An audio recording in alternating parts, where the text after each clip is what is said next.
Jumpa lagi konco-konco dokter desa. Kali ini saya mengulas mengenai kanker serviks atau kanker mulut rahim.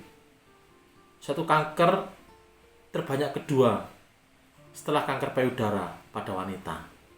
Bagaimana terjadinya, bagaimana gejalanya, dan bagaimana penanganannya.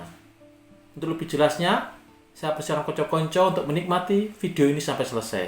Jika menyukainya, saya persilakan untuk like, subscribe, dan share. Oke, stay tune.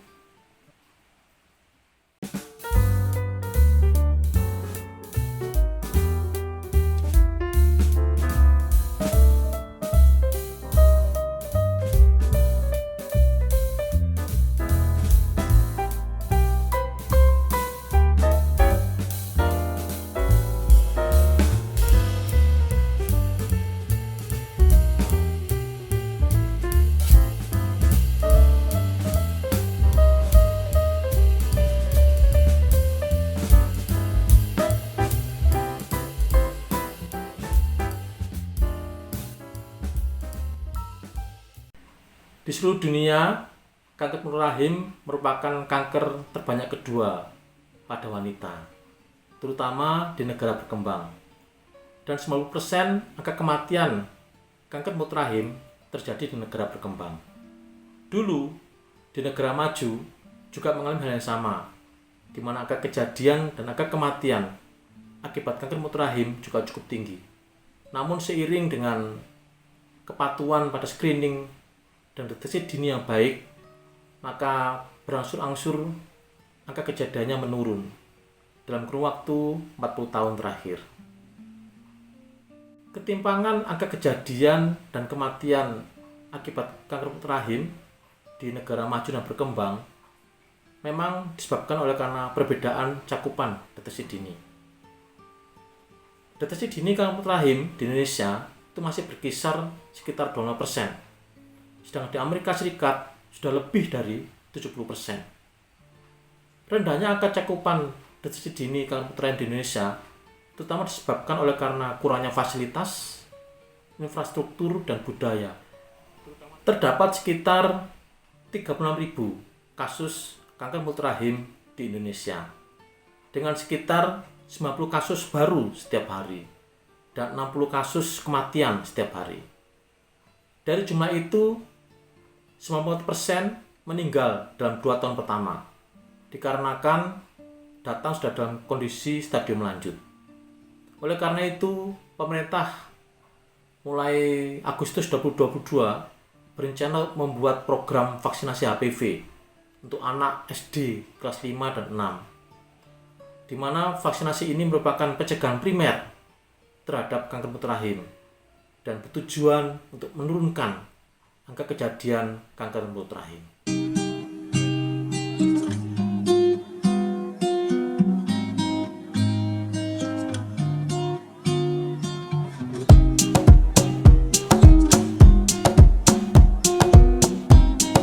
Kanker mulut rahim adalah kanker yang berasal dari daerah mulut rahim, di mana kanker ini tidak seperti kebanyakan kanker sudah jelas penyebabnya, sudah jelas perjalanan penyakitnya, sudah jelas pencegahannya, dan sudah jelas penanganannya.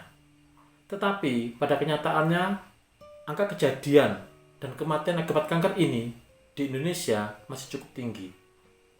Hal ini dikarenakan angka cakupan deteksi dininya masih rendah, sehingga seringkali pasien datang sudah dalam kondisi stadium lanjut dan sulit untuk ditolong.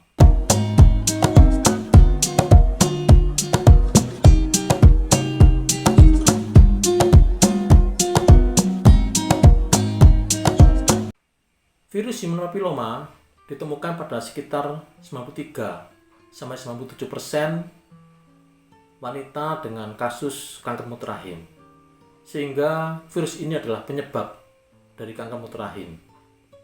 Ada banyak tipe dari virus ini, tetapi virus yang paling banyak dan paling sering menyebabkan kanker mulut rahim adalah tipe 16 dan 18. Dan infeksi human papilloma ini merupakan infeksi menular seksual, sehingga pola penyimpanan aktivitas seksual merupakan faktor risiko yang penting untuk terjadinya kanker mulut rahim. Setiap wanita yang sudah pernah berhubungan seks maka memiliki risiko terkena infeksi human papilloma. Di mana dari infeksi human papilloma sampai terjadinya kanker mulut rahim itu memerlukan waktu yang tidak sebentar, cukup lama, sekitar 5-10 tahun. Sehingga sebenarnya cukup waktu untuk bisa mencegah terjadinya kanker mulut rahim. Infeksi HPV pada saat dia menginfeksi pada daerah mulut rahim, maka dia akan merusak sel-sel epitel di daerah mulut rahim. Dan akhirnya terjadilah suatu lesi prakanker. Dan lesi prakanker ini jika tidak pernah diobati, maka dia akan berkembang menjadi kanker mulut rahim.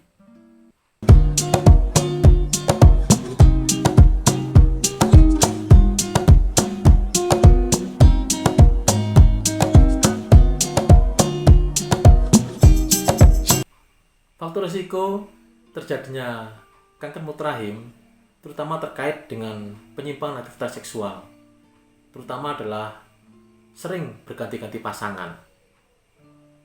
Faktor risiko yang lain adalah banyak anak dan juga merokok.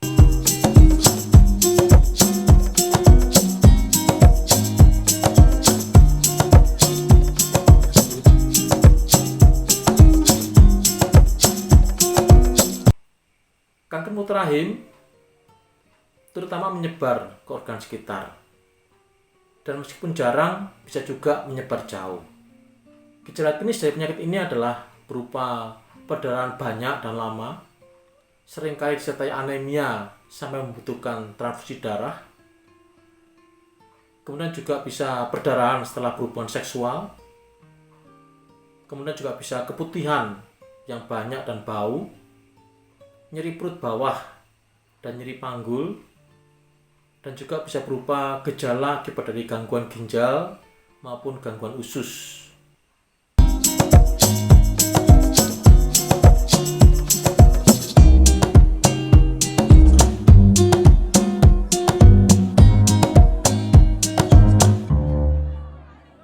Penanganan pada kanker mulut rahim tergantung dari stadium saat ditemukannya penyakit.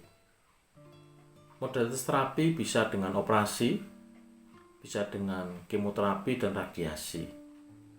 Jika ditemukan pada stadium yang masih dini, maka biasanya cukup hanya dengan operasi saja. Jika ditemukan pada stadium yang lebih lanjut, maka bisa saja diperlukan operasi, kemudian disambung dengan kemoterapi dan radiasi. Jika ditemukan pada stadium yang sangat lanjut, maka biasanya hanya bisa dengan paliatif saja atau mengurangi keluhan penderita. Seorang wanita yang menderita kanker mulut rahim harus menjalani suatu pengobatan yang tidak ringan. Operasi, kemoterapi, dan radiasi memiliki banyak komplikasi. Antara lain mual muntah. Ini adalah komplikasi yang bisa terjadi karena suatu tindakan kemoterapi dan radiasi. Kemudian rambut rontok. Ini terjadi karena suatu kemoterapi. Kemudian juga gangguan sel-sel darah. Bisa berupa anemia, leukopenia, trombositopenia. Ini terjadi karena suatu tindakan kemoterapi. Kemudian gangguan hubungan seks berupa atrofi vagina karena tindakan radiasi yang mengenai vagina. Kemudian menopause dini. Ini terjadi karena suatu tindakan radiasi yang mengenai hidung telur. Di antara adalah kedua kaki bengkak.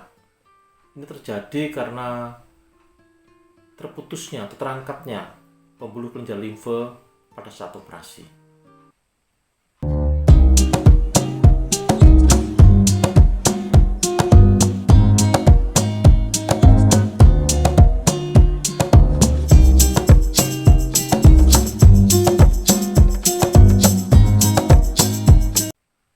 Pencegahan dan deteksi dini merupakan hal yang penting dalam menurunkan angka kejadian kanker mulut rahim. Tindakan pencegahan dan deteksi dini antara lain dengan hubungan seks hanya dengan satu pasangan. Yang kedua adalah pencegahan primer dengan melakukan vaksinasi HPV. Yang ketiga adalah pencegahan sekunder dengan pap smear. Vaksinasi HPV adalah pencegahan primer terhadap kanker mulut rahim, di mana vaksinasi ini diberikan dengan prioritas adalah pada wanita yang belum pernah berhubungan seksual atau wanita yang belum pernah terinfeksi virus HPV. Dapat diberikan sejak usia 9 tahun dengan tujuan memberikan kekebalan atau antibodi terhadap infeksi human papilloma. Pada wanita yang sudah pernah berhubungan seksual atau riwayat terinfeksi HPV atau riwayat dengan pap smear yang tidak normal, bisa juga diberikan vaksinasi ini, meskipun efektivitasnya tidak terlalu baik. Kemudian juga pada ibu menyusui bisa diberikan, tetapi kontraindikasi untuk ibu hamil. Terdapat 3 jenis vaksin yang dikembangkan untuk melawan infeksi virus human papilloma. Yang pertama adalah vaksin bivalen, di mana ini targetnya adalah virus human papilloma tipe 16 dan 18. Yang kedua adalah vaksin quadrivalen, di mana targetnya adalah 4 tipe dari virus human papilloma, yaitu tipe 6, 11, 16, dan 18. Yang ketiga adalah vaksin 9-valent, di mana targetnya adalah pada 9 tipe dari virus human papilloma, yaitu tipe 6, 11, 16, 18, 31, 33, 45, 52, dan 58. Di mana ketiga jenis vaksin ini terbukti efektif dalam menimbulkan antibodi terhadap infeksi virus human papilloma. Tindakan pencegahan sekunder adalah dengan pap smear, di mana pap smear ini dilakukan sekitar 1-2 tahun sekali. Pap smear dilakukan dalam kondisi vagina bersih, di mana Dramen sudah tidak ada, hubungan seks terakhir 3 hari sebelumnya, dan juga tidak ada keputihan. Tujuan dari pap smear adalah mendapatkan adanya lesi-lesi prakanker, di mana jika ditemukan, maka lesi ini akan diobati sehingga memutus mata rantai ke arah kanker mulut rahim.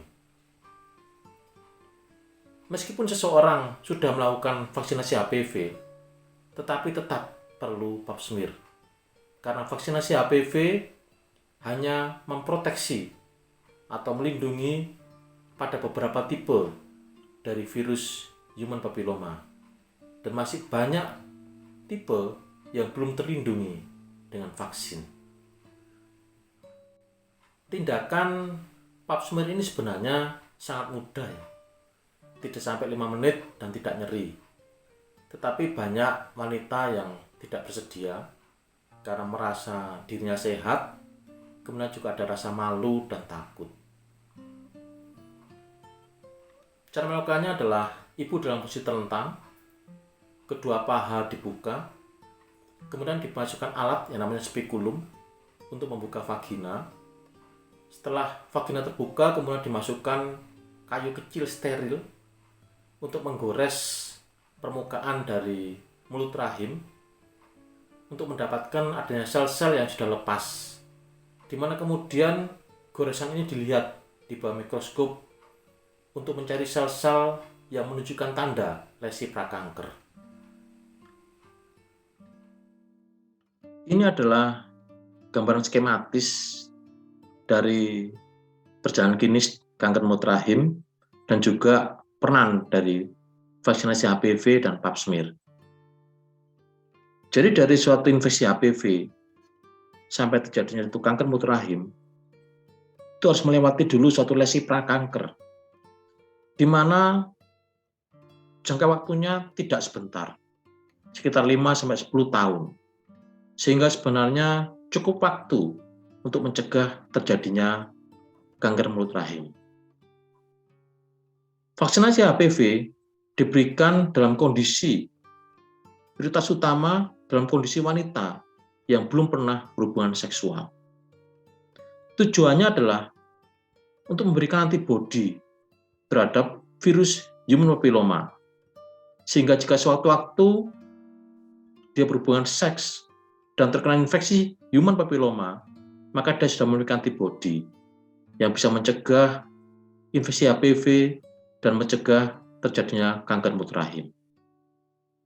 Sedangkan pap smear dikerjakan dalam kondisi wanita yang sudah pernah berhubungan seksual, di mana tujuan pap smear adalah untuk menemukan lesi prakanker. Setelah ditemukan, maka lesi ini akan diobati sehingga memutus mata rantai terjadinya kanker mulut rahim.